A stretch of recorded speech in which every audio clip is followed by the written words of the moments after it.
Al Jazeera podcasts. Today, France has a new prime minister, but its political crisis isn't going anywhere. Anti-government protesters clashed with police, blocked roads and started fires.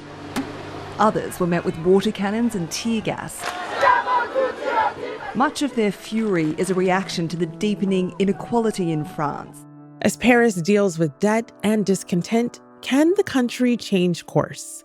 I'm Malika Bilal, and this is The Take.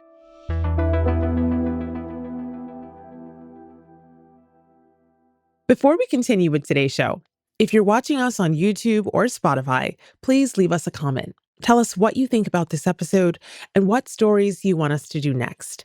And if you're listening, check us out on those platforms to see us on video. Leave us a review telling us where you're watching from, and give us a 5-star rating if you like what you see on your favorite podcast app. It really helps the show. My name is Sarah Alouane. I hold a PhD in public law at the University of Toulouse. I'm a researcher specialized in anything related to human rights and freedom, civil liberties, and in France, Europe, and North America as well. Sarah, welcome back to The Take. It's good to have you. Let's start off with the big news. France has a new prime minister. It's fifth in less than 2 years. It can be a little bit hard to keep up. So who is Sebastien Lecornu, and what can we expect from him? Yes, some might say third time is a charm, but for us it goes beyond 3, really. So Sebastien Lecornu is a pretty young prime minister. So he's 39. He is a Macron's loyalist. It's not the first time that actually he holds like a ministry position. He used to be the Minister of Ecology, Environment, local authorities, especially during the unrest in 2020. He also was the Minister of Defense. So a very important position, and he helped modernize the army in the face of the Ukraine war. And so this profile makes him looks like a technocrat and a crisis manager, but also a chameleon because he shifted party, right? He used to be right-wing before joining Macron in 2017. However, like a lot of our ministers, we don't just come with carry-on. They also come with check-in luggage and a lot of baggage. There are allegations of corruption. Now I'm taking the bets on how long he will last.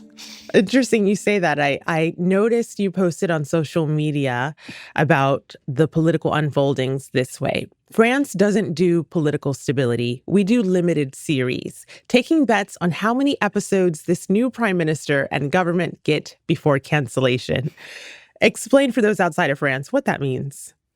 So France is in a very interesting position. As you probably know, we have a hung parliament, right? Macron doesn't have the majority. And ever since, prime ministers have been falling one after one. The problem being that Macron is being accused by the people of not listening. You know, we had legislative election recently, and he chose a prime minister that did not fit, for example, like the vote of the population. François Bayrou was appointed. Didn't exactly work well for him. So a lot of uncertainties and a president that basically is playing, I think, a dangerous game. Again, the president will never fall. The prime minister in France always take the fall. But instability leads to other issues, and those protests actually is one of many reflections of them. Yeah. Sarah, you put it lightly when you said things didn't work well for him, referencing Bayrou. And I'll say he didn't survive a no confidence vote that he called for. How did that go down? I'm actually surprised he believed he would survive. I mean, what do you expect in a country that has been for months, for years, even before he was a prime minister, right, has been calling out the government on the situation here. So he has been calling this vote of no confidence. He did not manage to get the votes, and he failed. But I mean, for years, the French people are feeling the economic crisis. His last proposal, which were out of this world, so cutting on, pension, healthcare, dismantling even more public services, and icing on top of the cake, removing 2 public holidays, the very last privilege we still hold in that country, that didn't end well. And it's almost like a provocation. And while in the meantime, not trying to actually make the wealthier of this country pay their due for the national debt that we have. And the way we respond in France to this kind of behavior, like cutting, trying to really attack the core of our system, which are public services, right? We take the matter to the streets. And of course, in the end, he lost the vote of no confidence. But that was not a surprise. It was so expected. So I don't even think why he thought that this would work out. And actually, it speaks volume about this government in general. The audacity, some might say. Oh, well. I would venture to say that's probably what a lot of protesters thought as well. We know that things are not going to be easy for Lecornu because his first day in office saw France erupt in these block everything protests, this movement with thousands of protesters filling the streets across France. You were working that day. On nous prend pour des vaches à lait. They treat us like cash cows, that is, under capitalism, employers and the government make laws that benefit themselves. It's always the workers who pay, while those who get rich are never the workers. But you ran into some of those protesters. Paint a picture for me of what that day was like. It was quite electric. You probably know, we are, for foreigners, we are kind of a cliche. Striking is part of France's DNA, really. You could even joke that modern France was kind of built on a revolt. And that's for the context, so that the audience can understand that contrary to the stereotype, no, we are not lazy or always asking for more. This is not laziness. This is really civic engagement. It's a way for citizens to assert their voices when institutions fail, or even worse, refuse to listen to them, the very people who are supposed to represent them. So what happened? So I came across, I walked toward the end of the protest, and that's when riot cops started to be a little bit heated. So I got tear gassed at some point. Oh, wow. Which is quite scary. But what I saw are people from really a lot of young people and from different social classes, really, and young people. That's actually what struck me more, from high schools, actually, to the working class. And all of them, want the same thing, fairness. And also a call to stop dismantling our public services, which are the backbone of this country. And that was quite impressive to see, but also extremely, from my end, also very sad that we still have to do this. It's also, and you can feel the exhaustion in people's voice and the fear that, we might never retire, right? We might not be able to access healthcare anymore. We used to have the best healthcare system in the world. It has been killed even before Macron, right? It started before Macron, but they keep digging it. Do you know, Malika, the number of health workers committing suicide in public hospitals because of the pressure? There are hospital workers suing the government, and I think the former Minister of Health, for moral harassment. They cannot take it anymore. So here we are, taking up the streets again. Yeah. We know that Lecornu said changes would be coming. We must fundamentally put an end to this double disconnect, the disconnect between the political situation and the disconnect with what our fellow citizens legitimately expect for their daily lives, for the economic and social situation, and for their security. In short, this is what we are obviously tasked with. Now, earlier you mentioned that controversial plan to cut 2 public holidays.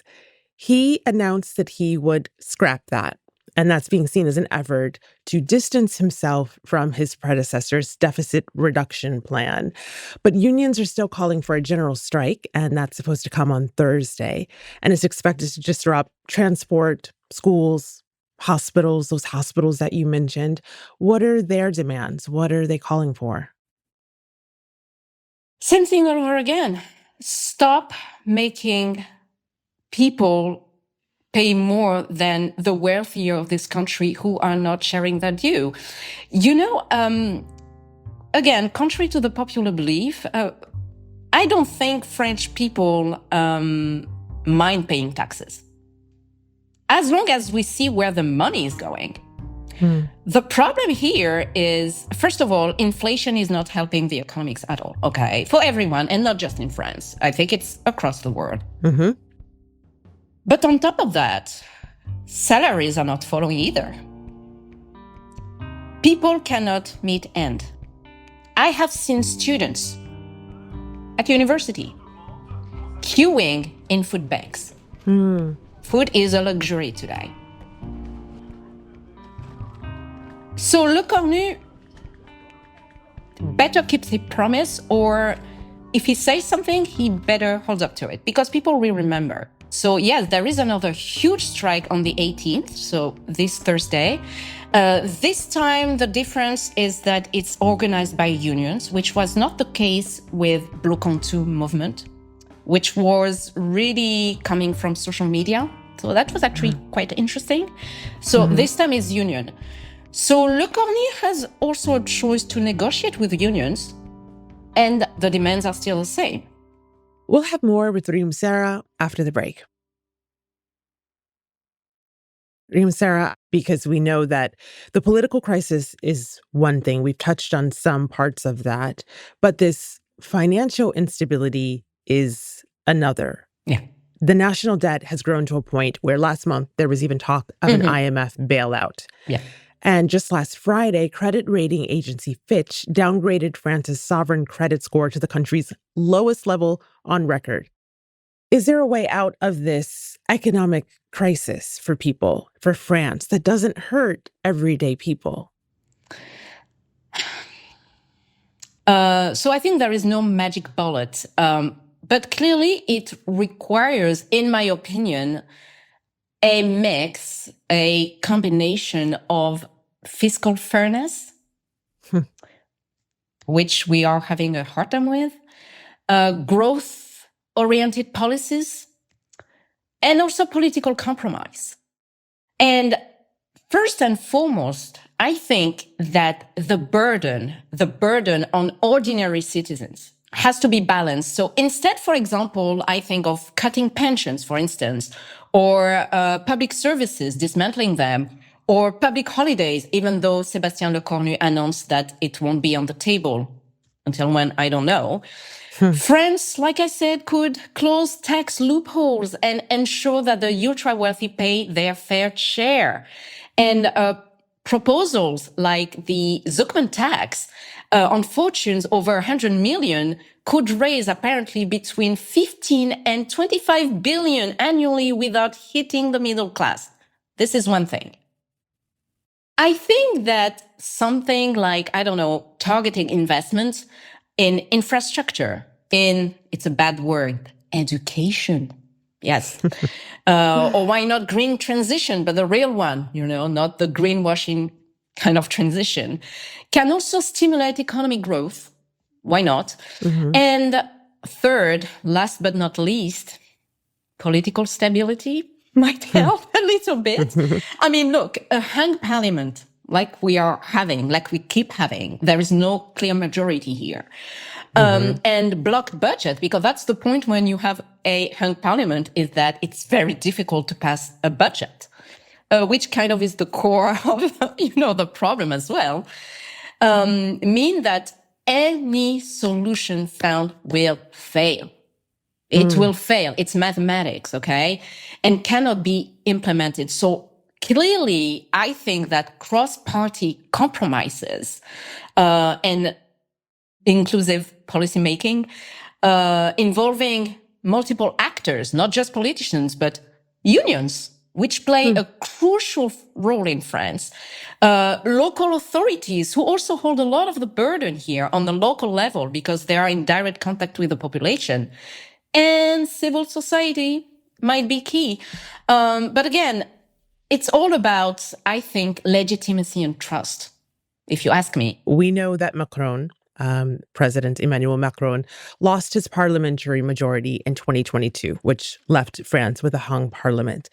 Now, this prime minister turnover is a symptom of Macron's weaknesses, some say, even if he won't publicly acknowledge or recognize that. The mandate I was given by the French people and by no one else will be carried out in full, in keeping with the commitment I made to them, whether that pleases everyone or not, including those who have lost repeatedly in these same elections.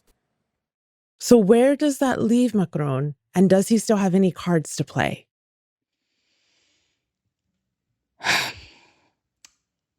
I think Macron is playing a weird game here.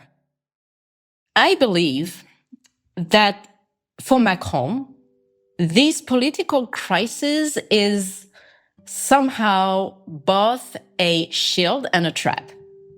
On the one hand, when you have fragmentation, it allows him to present himself as the only referee of the game, if that makes any sense. The one man that can hold France together somehow, because the prime minister will be like, they come and go, right? And while every single other politicians across the political spectrum will play in the mud. In the short term, decrees will still allow him to govern. A lot of laws adopted actually are done by decrees. But the downside, because there is a downside, of course, is kind of corrosive for him as well, because each no confidence vote in reality weakens his authority. And each failed reform feeds the sense that Macronism, if that becomes a thing, is outdated. It's so 2017. It's out of the steam. And each strike, each protest, each blockades of the country fills the vacuum left by institutions that cannot deliver, plain and simple. And instead of being remembered, I believe, we can talk about it in a couple of years, instead of being like the president of solutions, of the modernization of France, he risked becoming the president of blockade and failures. And that's something that someone like Macron doesn't want to admit or accept. And that's probably the problem. He should do some soul searching at some point. Well, when do you think that soul searching might come? Because some people are calling for him to resign. Others are calling for him to call elections. It looks like neither of those things are about to happen. First of all, Macron will never leave, okay? That's just not going to happen. Now I feel like I'm saying that every cycle of elections. I'm even more worried than the usual for the 2027 election. Because Macron will not be able to run again, okay? It's his second term. He cannot do it continuously. So the political vacuum and the public disappointment have created an environment that clearly the far right, for example, can capitalize on. And despite all the legal challenges that the far right right now are facing, and especially Marine Le Pen, it still remains a strong force. And the party has capitalized on political instability, positioning itself as a strong opposition to Macron's government. And that would be the heritage of Macron. allowing for the far right to gain even more power. Because let's face it, we are already applying far right, policies. We just don't have the face as a president yet. Wow. Well, then finally, Zehra, we know that a general strike is coming in a few days. The far right are lurking in the shadows. With those two things in mind, looking ahead, where do you see this going from here? What are the possible paths forward for your country? I honestly believe that Lecornu will not last. I think that if France does not take the people's demands seriously, by listening, I see more political unrest. At least that's how a lot of people perceive it. And maybe actually all of those warnings, our downgrade that you just mentioned, might be a signal for the government. But do they care? That I'm not sure. And that's probably the problem. Do they care?